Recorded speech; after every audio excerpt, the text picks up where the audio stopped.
Hello, everyone, and welcome to another WWT Experts session. My name is Matthew Kolb. I'll be the host as usual. And today we'll be talking about Worldwide Technology's Artificial Intelligence R&D program with WWT expert Kevin Carlino.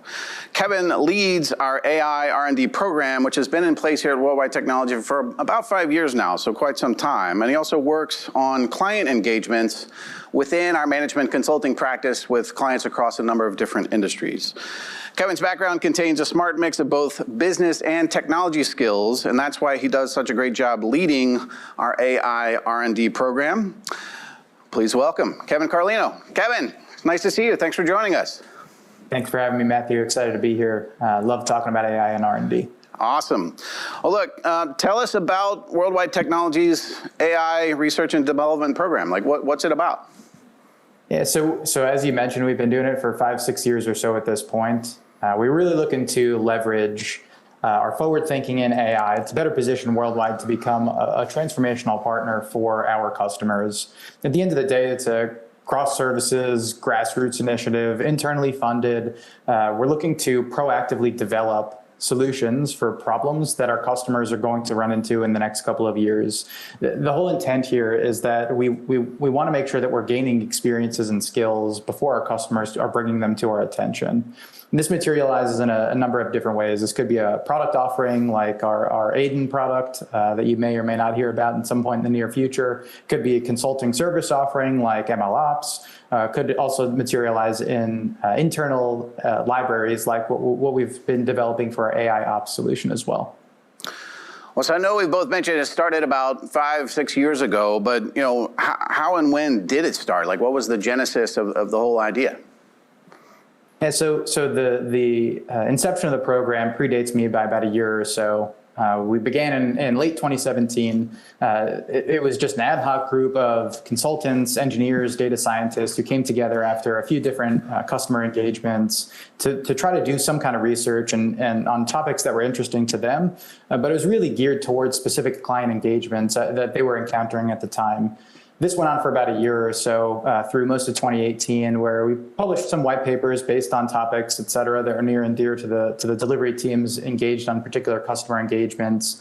And spring 2019, shortly after I joined, there was interest in really structuring and adding some rigor around this initiative and turning it into a true program. My background includes doing both software engineering and product at a Fortune 50's R&D function, and so I was able to come and add a lot of true experience to the program, where the group was very interested in doing particular data science and AI initiatives.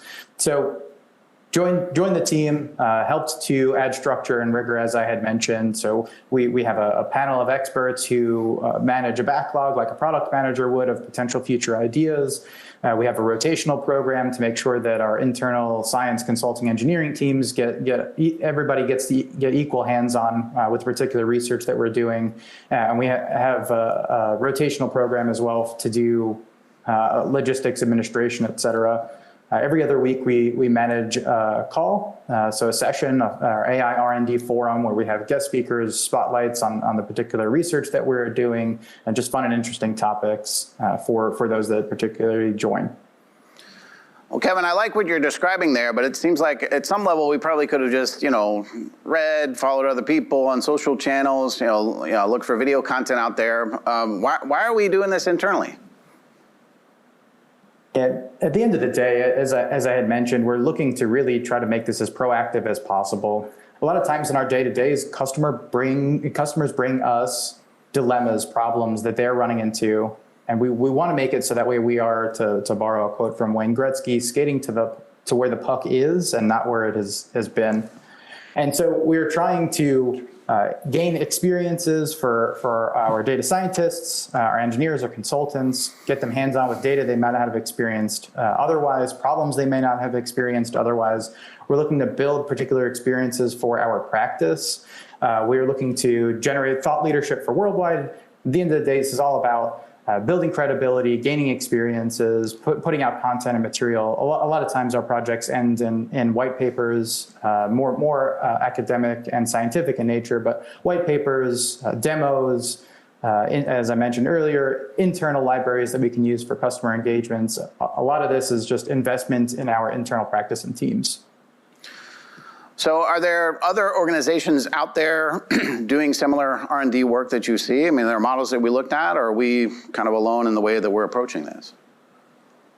And so this particular type of initiative is not unique to Worldwide, but it does allow us to compete with the other large firms in the market. Our competitors like Boston Consulting Group has their Gamma Labs. McKinsey actually just very, very recently, a topic that is hot in the industry right now, generative AI, put out some material on a product that they're calling Lily. And it's an internal generative AI solution that allows them to interact with this artificially intelligent agent that's been trained on all of their internal documents. And so it is, again, it's not just Worldwide that is doing this, but we see ourselves in that tier of firm, and this type of investment internally allows us to compete better in the market. Well, Kevin, I imagine that there's kind of a continuum between, more of the purely theoretical kind of academic type of research that one might do in an R&D program, and then all the way through to R&D broadly that's really designed to create new products, new sort of practical pragmatic services or real business outcomes, right? So I'm curious, like, where do we sit on that continuum in the work that we're doing within our R&D program? Yeah, so we see the spectrum of types of research. On the one hand, we have academic research, which is purely focused on just expanding, increasing knowledge in a particular industry. The other end of the spectrum is product development, and this is developing and releasing solutions in the market for very defined problems with defined systems and defined processes. We try to shoot for somewhere right in the center to try to balance the two, and this is an applied research. Sure, there are times where we need to do some academic research where it is very much reading, digesting, analyzing content as it relates to furthering the field. But we try to, again, balance that with defining processes. So everything we do is applying commercial objectives to particular business outcomes. And the focus there is, for example, we are currently doing some research into LLMs or the similar technology behind generative AI, but it is not for the sake of doing research around generative AI. We've applied particular business objectives, a business case, to this particular piece of research in order to further outcomes for our customers. As I've mentioned, a lot of this is about trying to gain experiences and understand problems before our customers encounter them. Well, Kevin, I imagine, right now the world's talking about generative AI, and I'm sure that that's some of the research we're doing today. But if we go back, 2 or 3 years ago, what kinds of research were we doing? What was the team deciding to work on back at that time? Yeah, so this is actually where we began to develop structure a few years back. And part of this structure was defining a process that we can use to develop, generate, manage, maintain a backlog for future projects that we are interested in doing research into. And so at the beginning of every year is part of it is a refresh as everybody's coming back from holidays, but we hold a brainstorming session where we invite anybody interested in participating to bring ideas, concepts in the market that they're seeing, anything that they think should be interesting that we want to be looking into for the next 12 months or so. And so we source ideas from as many folks are interested in participating. We have this panel of experts that is a mix between consulting, engineering, and data science come together to effectively act as a unified singular product manager, and they maintain the backlog for the long term. And every couple of months or so, we do some refinements in this backlog to make sure that the potential project ideas are still timely, relevant, interesting, innovative, et cetera. We use this backlog to define the projects that we want to be working on. And 2 to 3 years ago or so, we had a few ideas that were interesting and finally coming to fruition today. Well, so then, Kevin, how do we see like what we were thinking about 2 or 3 years ago? I know that some of this research takes a while. How does that compare to the problems that the team is tackling today, or that coming out, the new ideas that are coming forward? And so I called a couple of these out in the introduction. Aiden is a great example. Our Aiden product, AI-defined networking product, actually started off as two different individual our research and development projects, one around securing artificial intelligence, the other around reinforcement learning for networking. Those two R&D projects together have become the basis for this Aiden product that we've been looking into very recently as again, its own product suite at Worldwide. A couple of other examples are MLOps and AIOps projects that started off as just simple R&D, 3 to 6 month projects that we were interested in at the time. A few years back, we had been doing some analysis, research, reading into some BERT model that Google had put out some content on, I think in late 2018 or 2019, and that had come after some natural language processing work that we had been doing. And the combination of these few things and some additional work in bias and AI, all of this is turning into some of the generative AI work that is also going on in parallel. So I guess what I'll add is we try to do 2 to 3 projects per year. So each project is 3 to 4 to 6 months, depending on the particular type of engagement that we're looking to further. And each of these different suites of offerings materialize multiple years down the road. So as I mentioned, Aiden become a particular product, MLOps, AIOps around service offerings, and NLP work that transformed into some BERT work that transformed into bias and AI. And those few things together took us to the generative AI work that we are currently doing today. All right, Kevin, well, what are we working on today? And of the things that we're doing today and kind of the ideas that are coming forward, I imagine that there's a huge body of ideas coming out of academic circles, based on things we're seeing in the market, maybe things we're hearing from clients. So what is happening right now, and what's the process we use to decide how to spend our time on these R&D efforts? We've actually developed an internal scoring mechanism, surprise from a consulting firm. But we use this to try to weigh particular ideas that we have interest in that we think are going to be hot in the next 18 to 36 months or so. And we look at things without spilling too much of the beans. We look at things like whether or not it's going to be innovative in the market, but we also do a lot of internal focused thought around this. How does it help us expand our platform? What kind of learnings can we get from it? Do we get to look at new types of data that our team may not have had an opportunity to work with otherwise?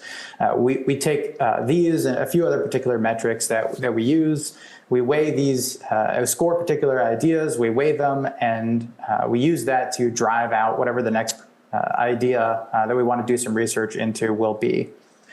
So where we are today, or at least in the last 12 months or so, we've done a lot of work into energy consumption around data centers. That idea, research project, has allowed us to influence Worldwide's ESG strategy, service offering. Those two initiatives have been going on in parallel, and the R&D work has helped to influence, and vice versa, the strategy work that we've been doing there for customers as we start looking into the future here.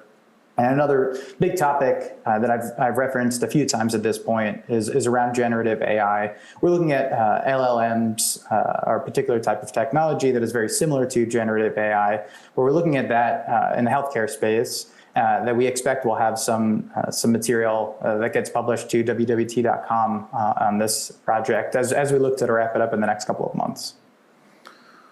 Well, Kevin, you mentioned earlier, and actually just now, that a lot of this content is out on wwt.com as AI R&D white papers, right? So I'm sure the audience interested can go check those out. But are those white papers that are out there that we've produced, these are sort of intellectually interesting and you're going to learn some things, or do we really have some actionable stuff in there that people can use to take forward to drive their businesses forward?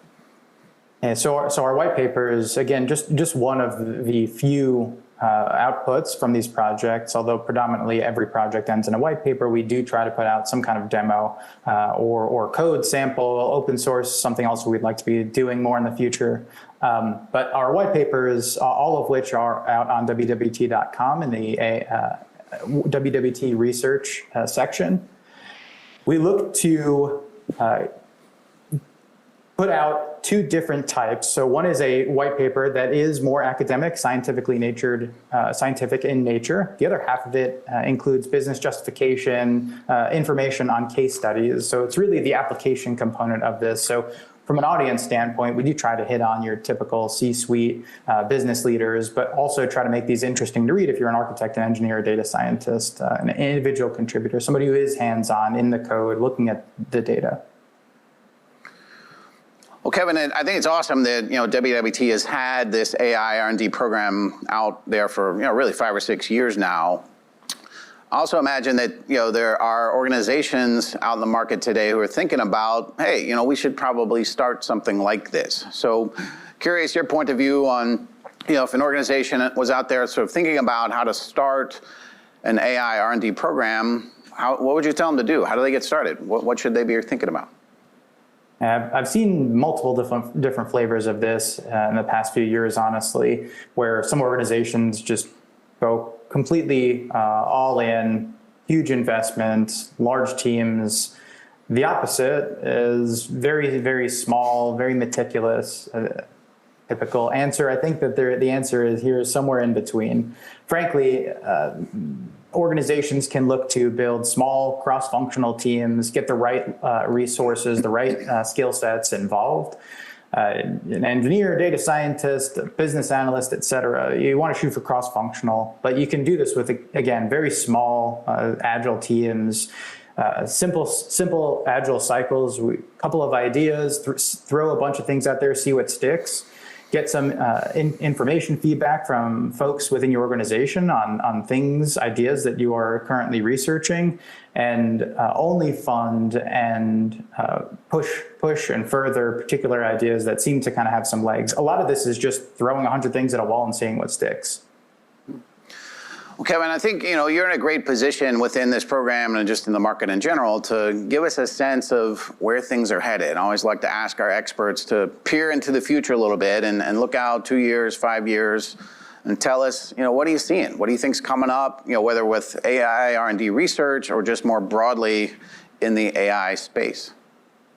So I'm personally interested in 2 big topics right now. One is a topic that we've mentioned a few times at this point around generative AI, but I really do think that we are just getting started in this space. A decade or so ago, we were looking at chatbots and advances in technologies for natural language processing and semantic analysis. And those types of technologies have really grown in the past decade. We've seen, obviously, smart assistants come and go largely. But I think that over the next few years, we're going to see folks apply generative AI to lots of different business cases, smart assistants being one, but also there's this huge space in art with AI music and actual paintings, art, imagery, et cetera, which is very interesting. I think this is one topic that I honestly find very fascinating at this point.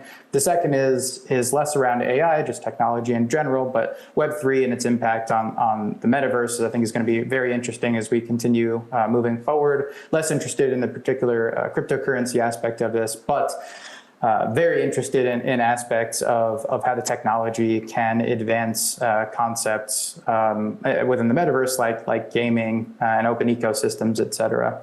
I think as an organization, if you're looking to make sure that you are ready for the next couple of years, and this probably holds true for any topic, is just making sure that you have a solid data strategy to build on, making sure that you've got good, clean, quality data. And as long as you've got that in your back pocket, you should be able to push forth any interesting use case that may unfold as we continue moving forward. Excellent. Well, Kevin, thanks so much for joining us today and spending some time talking about our AI R&D program. Thanks for having me. And thank you for joining us today. Another great WWT Experts session. We've got plenty more coming up on the calendar. Lots that you can watch on demand anytime. Both you can find at wwt.com/events. And if you joined us today, you're likely to get a survey. We'd love to hear some feedback from you and let us know if you got any questions we can answer. Thanks for joining us, and we'll see you next time.